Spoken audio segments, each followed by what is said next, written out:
चलो बच्चों, तो आज हम लोग स्टेटिस्टिक में पहला चैप्टर शुरू करें ना, जिसका नाम है कलेक्शन ऑफ डेटा।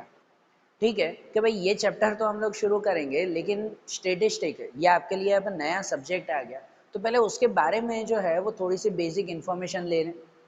ये सब्जेक्ट आपको नाइन्थ और टेंथ में मैथ्स में एक चैप्टर की तरह आता था। नाइन्थ टेंथ में भी स्टेटिस्टिक आप लोगों ने किया एक चैप्टर की तरह खाली, और उसमें बेसिक चीज़ें आप लोगों ने फाइंड की है, जैसे मीन, मीडियन और मोड। ठीक है ना, स्टेटिस्टिक की बेसिक चीज़ें उसमें आप लोगों ने फाइंड की है। लेकिन इस बार स्टेटिस्टिक आपको अलग एक सब्जेक्ट है, तो डिटेल में ये स्टेटिस्टिक के बारे में समझेंगे। पहले तो ये सब्जेक्ट या ये टॉपिक काम कहाँ पर आता है, क्या किया जाता है इसमें। तो स्टेटिस्टिक हम लोग कितनी बार जो है वो उसे नंबर गेम की तरह कहते हैं, क्योंकि इसमें नंबर्स के साथ जो है वो वर्क किया जाता है, नंबर्स के साथ। स्टेटिस्टिक में क्या वर्क करते हैं, इस सब्जेक्ट में क्या वर्क करते हैं, तो वो उनके स्टेप्स से पता चलता है। Steps for statistic. इस सब्जेक्ट में या इस वर्क में हमेशा सबसे पहले डेटा का कलेक्शन किया जाता है, कलेक्शन ऑफ डेटा। फिर जो है वो उसका क्लासिफिकेशन करते हैं, एंड देन फिर उनको एनालिसिस करते हैं। स्टेटिस्टिक का वर्क ही यही है कि सबसे पहले कोई भी डेटा कलेक्ट करना। अब यहाँ पे डेटा मतलब क्या, डेटा मीन्स क्या, तो डेटा मतलब कहते हैं कोई भी तरह की इंफॉर्मेशन, एनी इंफॉर्मेशन उसे डेटा कहते हैं।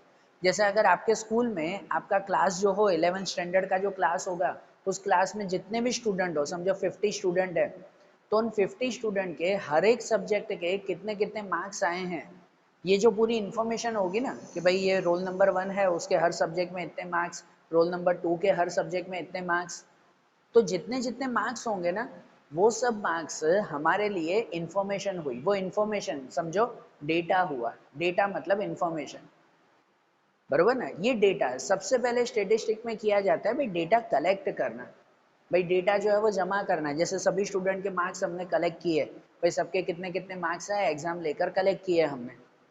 ठीक है, फिर उसको क्लासिफिकेशन करना, फिर उसको क्लासिफिकेशन करना, भाई ये सब्जेक्ट के मार्क्स इतने हैं, ये सब्जेक्ट के इतने, ये सब्जेक्ट के इतने, वो क्लासिफाइड करना। और क्लासिफाइड करने के बाद फिर उसको एनालिसिस करना। एनालिसिस करना मतलब उनमें से कोई ना कोई रिजल्ट बनाना, उनमें से कोई ना कोई रिजल्ट बनाना। जैसे कि अब जो सब स्टूडेंट के मार्क्स आ गए, तो उनमें से पहले नंबर पे कौन है, दूसरे नंबर पे कौन है, ना क्लास में फर्स्ट रैंक किसका आया, सेकंड रैंक किसका आया, कौन फेल हुए, ये सब रिजल्ट मिलते हैं ना। इसके अलावा सब्जेक्ट वाइज भी, कि भाई अकाउंट में सबसे ज़्यादा मार्क्स किसके हैं, स्टेट में सबसे ज़्यादा मार्क्स किसके हैं, ऐसा रिजल्ट तैयार कर सकते हैं ना। समझ आ रही है ना बात। ये जो पूरा वर्क हुआ ना, मार्क्स कलेक्ट करना, उसको क्लासिफिकेशन करना, अलग अलग सब्जेक्ट वाइज या स्टूडेंट वाइज अलग करना, फिर उनके ऊपर से रिजल्ट तैयार करना, ये पूरा वर्क स्टेटिस्टिक का वर्क कहलाया। ठीक है, तो ये तो खाली स्कूल के बारे में, आपके क्लास के बारे में बताया। कहीं पर भी जब ये वर्क किया जाता हो ना, नंबर्स रिलेटेड या इंफॉर्मेशन रिलेटेड, ये 3 स्टेप जहाँ पे फॉलो किए जाते हो, मतलब समझो वहाँ स्टेटिस्टिक का वर्क होता है। घर में भी होता है, हमारे घर में भी जब जो है वो पूरे महीने का खर्चा निकालना हो, तो पहले इन्फॉर्मेशन निकालते हैं, इन्फॉर्मेशन कलेक्ट करते हैं पहले, पूरे महीने में कहाँ कहाँ खर्चा हुआ।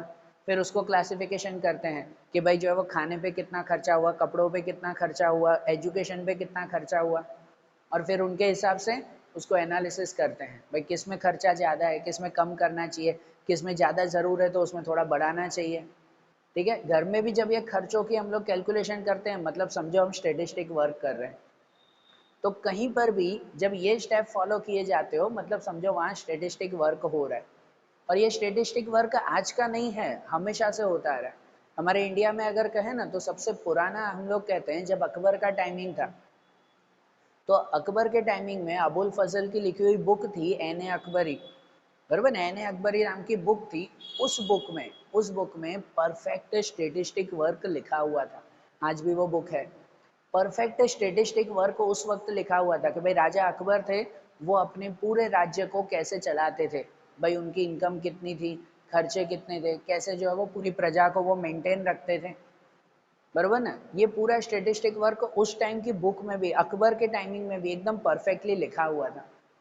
ठीक है, और ये तब से चलता आ रहा है स्टेटिस्टिक का वर्क। ये तो अकबर एक एग्जाम्पल है, दूसरे राजा महाराजा या उससे भी पहले के टाइमिंग में ये वर्क होता ही रहता है। इन्फॉर्मेशन कलेक्ट करना, क्लासिफिकेशन करना और एनालिसिस करना, ये स्टेटिस्टिक का वर्क हमेशा से चलता आ रहा है। भाई पहले उसे स्टेटिस्टिक वर्क नहीं कहते थे, ये ये वर्ड ये वर्ड स्टेटिस्टिक का वर्ड वो बना जर्मन वर्ड स्टेटिस्टिक में से, स्टेटिस्टिक में से, जर्मन वर्ड में से ये वर्ड बना स्टेटिस्टिक। ठीक है ना, ये पहली बार जर्मन में से ये वर्ड जो है वो लिया गया है, जिसका मतलब यही होता था कि भाई इंफॉर्मेशन पर कुछ ना कुछ एनालिसिस करना, उनमें से कुछ रिजल्ट तैयार करना, यही स्टेटिस्टिक का वर्क कहते थे। बराबर, आगे चलकर ये वर्ड जो है वो लीगल वर्ड माना गया। एनसाइक्लोपीडिया में ये वर्ड को ऐड किया गया कि हाँ अब ये स्टेटिस्टिक प्रॉपर वर्ड है जो इस काम के लिए यूज होता है। ठीक है, धीरे धीरे इनका डेवलपमेंट हुआ।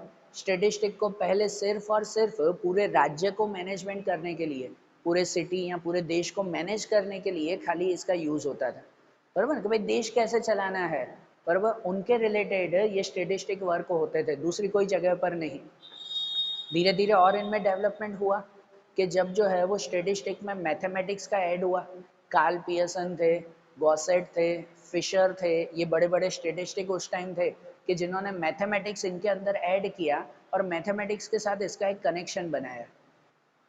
आगे चलकर इनके रिलेटेड एसोसिएशन बनी, पहली लंदन में एसोसिएशन बनी थी, स्टेटिस्टिकल एसोसिएशन, मतलब पूरी संस्था बनी जो इस सब्जेक्ट को, इस टॉपिक की ग्रोथ करने के लिए काम करने लगी। भाई इस टॉपिक में अब ग्रोथ करनी है, इसको और बढ़ाना है।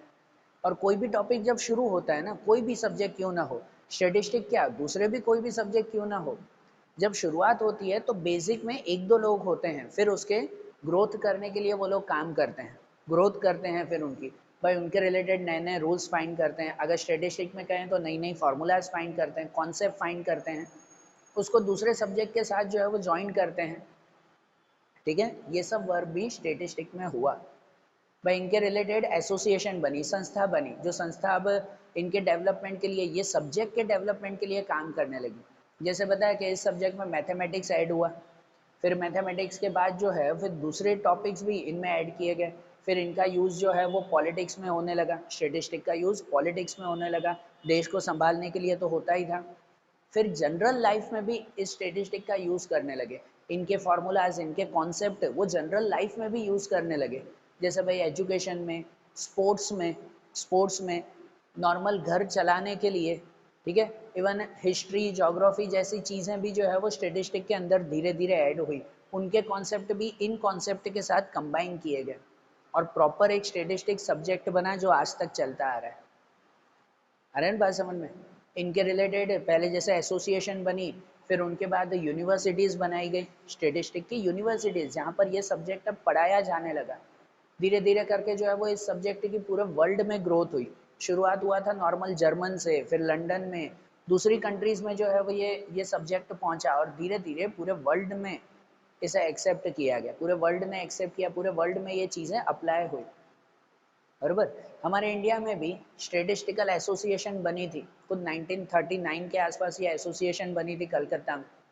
उसके बाद थोड़े ही टाइमिंग बाद जो है वो वहाँ पर यूनिवर्सिटी भी बनाई गई हमारे इंडिया में, स्टेटिस्टिकल यूनिवर्सिटी, वो भी कलकत्ता में बनी थी, जिसमें पीसी महालनोबिस हमारे इंडिया के फेमस स्टेटिस्टिशियन थे। ठीक है, स्टेटिस्टिक्स सब्जेक्ट की ग्रोथ करने वाले, डेवलपमेंट करने वाले इंडिया के वो पर्सन थे, जिनकी वजह से ही ये एसोसिएशन बने, यूनिवर्सिटीज़ यहाँ पर बनाई गई और इंडिया में भी इस सब्जेक्ट की ग्रोथ हुई। अब डेली लाइफ में इस सब्जेक्ट का हमेशा यूज़ करते ही हैं। ठीक है ना, सिखाया जाता है, यूज़ किया जाता है। आप लोग अब सीखने वाले हो ना, ठीक है ना, 11th स्टैंडर्ड में आप स्टेटिस्टिक अलग सब्जेक्ट की तरह सीखने वाले हो, बहुत सारी चीज़ें सीखोगे 11th में, 12th में। आगे जब जो है वो आप लोग बीकॉम कर रहे हो, अगर कॉमर्स की फील्ड में ही जा रहे हो, तो उसमें स्टेटिस्टिक रिलेटेड सब्जेक्ट में बहुत सारी चीज़ें नई नई सीखोगे आप लोग। तो बेसिक चीज़ें हम लोग जो है वो इस 11th स्टैंडर्ड में समझेंगे। जैसे कि देखो मैंने बताया कि स्टेटिस्टिक में ये 3 स्टेप्स होते हैं ना, कलेक्शन ऑफ डेटा, क्लासिफिकेशन और एनालिसिस। तो पहला टॉपिक, पहला स्टेप वही हम इस चैप्टर में सीखेंगे, पहले चैप्टर में नाम ही वही है, कलेक्शन ऑफ डेटा। स्टेटिस्टिक का पहला स्टेप भाई डेटा कलेक्ट करना, इंफॉर्मेशन कलेक्ट होगी तो उसके बारे में आगे वर्क करेंगे ना। तो पहले चैप्टर में इंफॉर्मेशन कलेक्ट करेंगे, फिर दूसरे चैप्टर्स में, आगे के चैप्टर्स में उसका क्लासिफिकेशन भी सीखेंगे सेकंड चैप्टर में।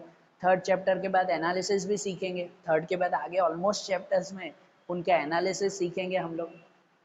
बराबर। तो पहला चैप्टर बेसिक है, इसके बारे में समझेंगे, लेकिन ये कलेक्शन भी समझे ना, तो उनके रिलेटेड पहले कुछ टर्म्स हैं, बेसिक टर्म्स मैंने यहाँ पर लिखे हैं, वो टर्म्स पहले समझ लें, फिर जो है वो कलेक्शन के बारे में देखेंगे हम लोग।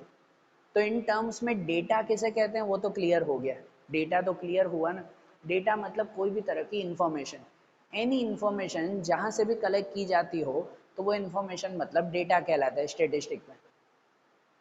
अब इनमें एक कॉन्सेप्ट आता है पॉपुलेशन एंड सैंपल। पॉपुलेशन और सैंपल किसे कहते हैं भाई? डेटा मतलब इंफॉर्मेशन कहलाती है ना। कितनी बार जो पूरी इंफॉर्मेशन कलेक्ट की जाती है ना, होल इंफॉर्मेशन, कंप्लीट इंफॉर्मेशन, तो उस कंप्लीट इंफॉर्मेशन को पॉपुलेशन कहते हैं। और उस पॉपुलेशन में से अगर रैंडमली कुछ सिलेक्ट किया जाए, तो वो रैंडमली सिलेक्टेड वो सैंपल कहलाता है। स्टेटिस्टिक में सैंपल की इम्पोर्टेंस बहुत है, बहुत इंपॉर्टेंट है। जैसे कुछ चलो बेसिक एग्जांपल देता हूँ, आपके पहले क्लास का एग्जांपल देता हूँ कि भाई आपके क्लास में जो है, सपोज कोई न्यू टीचर आए थे पढ़ाने के लिए, कोई नए टीचर पढ़ाने के लिए आए, तो अब न्यू टीचर ने 1-2 दिन पढ़ाया, अब सुपरवाइजर आए हैं आपके क्लास में ये पूछने के लिए कि भाई टीचर कैसे पढ़ा रहे हैं, सही पढ़ा रहे हैं या नहीं पढ़ा रहे।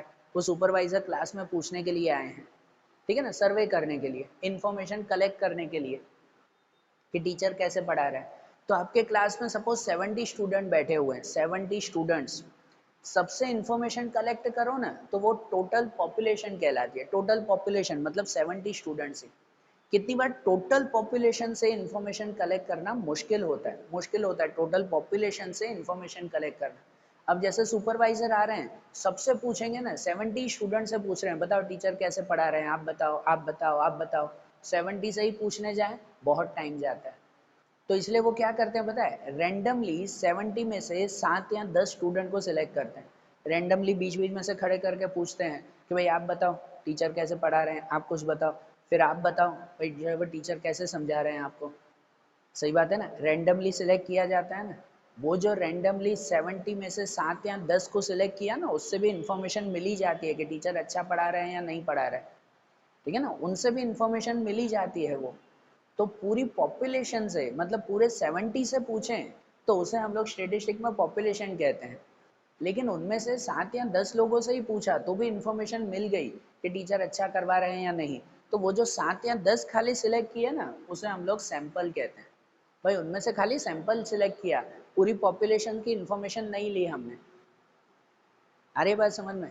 जैसे दूसरा एग्जांपल दूं, जब आप अनाज खरीदने के लिए जाते हो ना, बाहर कोई भी शॉप पर, ग्रोसरी शॉप पे अनाज खरीदने जाते हो, समझो गेहूं खरीदने, वीट खरीदने के लिए जा रहे हो, 25 किलो का पूरा जो है वो गेहूं का पैकेट आपको खरीदना है, पूरे 25 किलो की बोरी वो आपको खरीदनी है।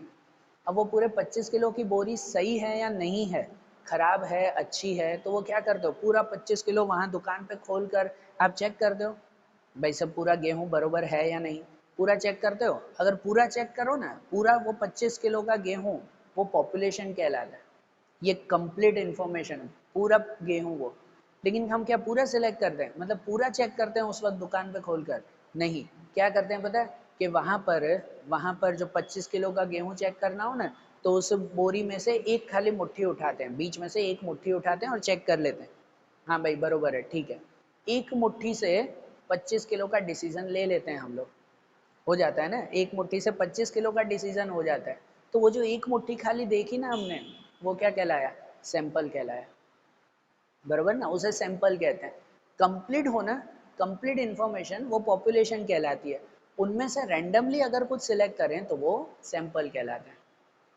आ रहा है ध्यान, कॉन्सेप्ट क्लियर हो रहा है ना, पॉपुलेशन और सैंपल किसे कहते हैं। अभी तो खाली ये डेफिनेशंस है, हमारे सैंपल रिलेटेड आगे एक पूरा चैप्टर आएगा, स्टेटिस्टिक में ही आगे पूरा चैप्टर आएगा आपका ये सैंपल का। अभी तो सिर्फ ये डेफिनेशन है, बरोबर। तो क्लियर हुआ ना कॉन्सेप्ट। उसके बाद एक कॉन्सेप्ट आता है भाई, डेटा के टाइप्स आते हैं, quantitative data and qualitative data. Quantitative and qualitative data, इसका मतलब क्या, तो सिंपल मीनिंग है, क्वांटिटेटिव डेटा उसे कहते हैं कि जिस डेटा को, मतलब जिस इंफॉर्मेशन को नंबर में डिस्क्राइब किया जाता हो, जिसे नंबर में लिखा जा सकता हो ना, तो उसे कहते हैं क्वांटिटेटिव डेटा। और जिस इंफॉर्मेशन को नंबर में नहीं लिखा जाता हो, कोई वर्ड्स में लिखा जाता हो, कुछ वर्ड्स में अगर लिखा जाता हो, तो उस इंफॉर्मेशन को कहते हैं क्वालिटेटिव डेटा, बरोबर ना, नंबर में लिखा जाए वो क्वांटिटेटिव, नंबर में न लिखा जाए, वर्ड्स में लिखा जा रहा है तो वो क्वालिटेटिव डेटा। सिंपल सा ये मीनिंग है, ठीक है। जैसे अगर आपके ही क्लास में जो है जितने स्टूडेंट है, हर स्टूडेंट का वेट मेजर करना है, वजन मेजर करना है, तो भाई सबका कितना कितना वजन है, तो हर एक का वजन मेजर किया, और वो जो हम इंफॉर्मेशन लिखेंगे किस में लिखेंगे, नंबर में ही ना। वर्ड्स में लिखी जाएगी नहीं, नंबर में लिखी जाएगी। किसी का जो है वो 30 किलो है, किसी का 40, किसी का 50, जो भी हो, जैसा भी हो, सबका वजन लिखा जाएगा, नंबर्स में ही लिखा जाएगा ना उसमें। तो ये इन्फॉर्मेशन क्या कहलाई, क्वांटिटेटिव डेटा, क्वांटिटेटिव इन्फॉर्मेशन कहलाई, बरोबर। या फिर अगर जो है वो सब जितने भी स्टूडेंट हैं, उन सब स्टूडेंट सिटी के कौन से एरिया में रहते हैं, खाली एरिया का जो है वो हमें इन्फॉर्मेशन लेना है। भाई कौन से एरिया में रहते हैं, भाई जैसे अगर सूरत सिटी की बात करें तो कितने लोग जो है वो रांदेर रोड पे रहते हैं, कितने जो है वो स्टेशन रोड पे रहते हैं, कितने गोड़दो रोड पे रहते हैं, जो भी एरियाज ये होते हैं, बरोबर। कि भाई कितने लोग, मतलब सॉरी, स्टूडेंट कौन कौन से एरिया में रहते हैं, वो एरिया का नाम लिखना। अब एरिया का नाम वो क्या नंबर में लिखा जाएगा, नहीं ना, उसमें तो वर्ड्स में लिखना होगा ना, अल्फ़ाबेट्स में लिखना होगा ना, बरोबर। नंबर में ये इन्फॉर्मेशन कलेक्ट नहीं होगी। तो जिस इन्फॉर्मेशन को नंबर में नहीं लिखा जाता ना, वर्ड्स में लिखा जाता हो, तो वो इन्फॉर्मेशन कहलाती है क्वालिटेटिव डेटा। समझ आ रही है। किसी की एज पता करनी हो तो वो एज क्वांटिटेटिव होती है, क्वांटिटेटिव, कि भाई वो उसमें नंबर में लिखा जा सकता है। लेकिन किसी का जेंडर पता करना हो कि वो मेल है या फीमेल है, तो वो इन्फॉर्मेशन क्वालिटेटिव कहलाती है, उसे नंबर में नहीं, उसे वर्ड्स में लिखा जाता है, मेल या फीमेल। आ रही बात समझ में। तो सिंपल सा बेसिक सा कॉन्सेप्ट है ये। जिस इंफॉर्मेशन को आप नंबर में लिखो वो क्वांटिटेटिव, जिसे नंबर में न लिखा जाता हो, वर्ड्स में लिखा जाता हो, वो क्वालिटेटिव डेटा। आ रहा है समझ में। और इसके बाद एक इंफॉर्मेशन आती है डेटा का ही दूसरा टाइप, अलग कॉन्सेप्ट। अब इस कॉन्सेप्ट के ऊपर आगे का पूरा चैप्टर चलेगा इनके ऊपर। जो कॉन्सेप्ट आता है हमारा primary data and secondary data. Primary and secondary data, भाई ये डेटा मतलब क्या, primary and secondary information means क्या।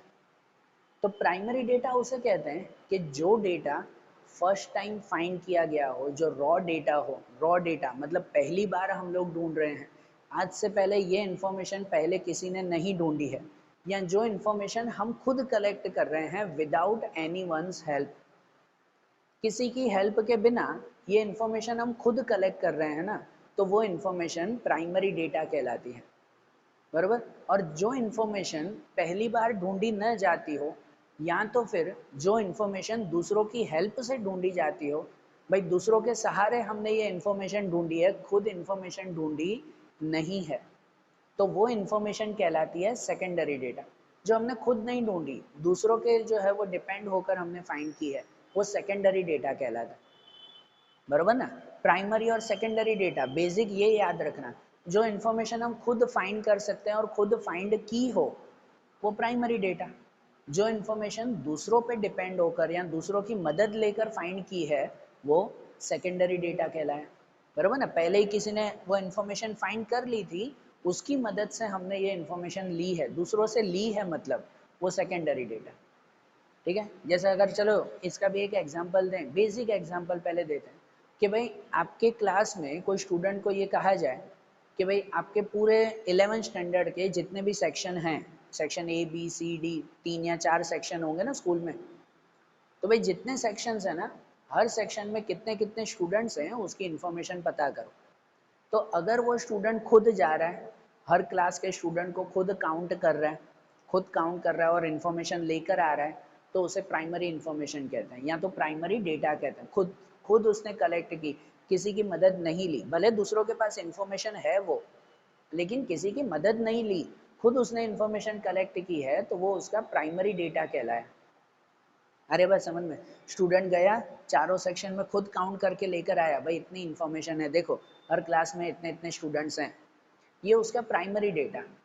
लेकिन अब वही स्टूडेंट खुद नहीं गया काउंट करने के लिए, हर हर क्लास के जो क्लास टीचर थे ना, उसका रजिस्टर चेक कर लिया, उसका रजिस्टर चेक कर लिया कि भाई इस क्लास में इतने स्टूडेंट है, इस क्लास में इतने स्टूडेंट है, और रजिस्टर पर से इंफॉर्मेशन लेकर आया। खुद नहीं गया वो, मतलब खुद काउंट नहीं की, ऑलरेडी काउंट की हुई थी रजिस्टर में, वहां से उसने इन्फॉर्मेशन ली, मतलब पहले इन्फॉर्मेशन थी, उस इन्फॉर्मेशन का रीयूज किया उसने, रीयूज किया उस इन्फॉर्मेशन का, तो वो इन्फॉर्मेशन सेकेंडरी डेटा कहलाती है, बराबर ना। ऑलरेडी है वो इन्फॉर्मेशन, उसका रीयूज किया गया, वो सेकेंडरी डेटा। समझ आ रही है बात? आप में से किसी को कहा जाए कि आप जो भी सोसाइटी, अपार्टमेंट या जहाँ पर भी रहते हो, आपकी स्ट्रीट में, आपकी गली में या सोसाइटी में, आपकी पूरी सोसाइटी में कितने ओल्ड एज पर्सन है, 60 अप पर्सन कौन कौन है, ये पता करो। तो अगर आप पूरी सोसाइटी में खुद जा रहे हो, घर घर जाकर पूछ रहे हो भाई कितने 60 अप पर्सन हैं, घर घर जाकर अगर पूछ रहे हो और खुद इंफॉर्मेशन कलेक्ट कर रहे हो, ये प्राइमरी डेटा है। ये क्या कहलाया? Primary data. लेकिन अगर आप खुद नहीं कलेक्ट कर रहे हो, सोसाइटी का जो सेक्रेटरी है या कोई जिसके पास ऑलरेडी ये इन्फॉर्मेशन है, उससे खाली पूछ लिया भाई बताओ ना यार, भाई यहाँ पर जो है वो कितने ओल्ड एज के पर्सन रहते हैं, आप बताओ ना, तो उसके पास इन्फॉर्मेशन थी, वो आपने रीयूज़ की, वहाँ से इन्फॉर्मेशन ली है, तो वो सेकेंडरी डेटा हो गया, बरोबर। जैसे पता है आज के टाइमिंग में वो म्यूनसिपैलिटी के लोग आते हैं ना, कि भाई जैसे कोरोना के टाइमिंग में कौन बीमार है, किसने वैक्सीन लगाई नहीं लगाई, आपके घर में 60 प्लस एज वाले कौन है, ये म्यूनसिपैलिटी के लोग घर घर आते हैं ना, ये इन्फॉर्मेशन ही कलेक्ट करने आते हैं ना, कि बताओ आपके घर में 60 प्लस एज वाले कौन है। अब ये तो अगर देखो तो गवर्नमेंट के आधार कार्ड में भी लिखा हुआ है, गवर्नमेंट के पास सबके आधार कार्ड हैं, पूरी पूरी लिस्ट लिखी हुई है, लेकिन ये लोग वहाँ से इन्फॉर्मेशन नहीं कलेक्ट करते, क्योंकि क्या पता वो इन्फॉर्मेशन पुरानी हो, कोई प्रॉब्लम हो उसमें। फिर भी म्यूनसिपालिटी वाले लोग घर घर आकर चेक करते हैं, चेक करते हैं ना घर घर आकर, भाई आपके घर में कितने 60 प्लस एज वाले हैं, बताओ कितने लोगों को बुखार है, किसने वैक्सीन ली है नहीं ली है, चेक करते हैं ना ये, बरोबर ना। तो वो खुद अगर घर घर आकर चेक कर रहे हैं ना और इन्फॉर्मेशन कलेक्ट कर रहे हैं, ये प्राइमरी डेटा कहलाए, भाई वो खुद आकर कलेक्ट कर रहे हैं। और अगर खुद नहीं आ रहे हैं, कहीं से डायरेक्ट उन्होंने इन्फॉर्मेशन ले ली है, तो वो सेकेंडरी डेटा। ऑलरेडी इन्फॉर्मेशन है, उसका रीयूज उन्होंने किया, तो वो क्या कहलाता है? Secondary data. समझ आ रहा है? कॉन्सेप्ट क्लियर हो रहा है ना कि प्राइमरी एंड सेकेंडरी डेटा कैसे कहते हैं। तो आज आज हमने ये कॉन्सेप्ट समझा, स्टेटिस्टिक क्या है उसके बारे में बेसिक समझा, कुछ वर्ड्स हमने समझे। अब जो मेन पॉइंट आता है ना, कलेक्शन ऑफ डेटा, भाई primary and secondary data collect कैसे करना है, उसके बारे में, वो कलेक्शन के बारे में अब हम लोग नेक्स्ट वीडियोस में देखेंगे। Okay, thank you.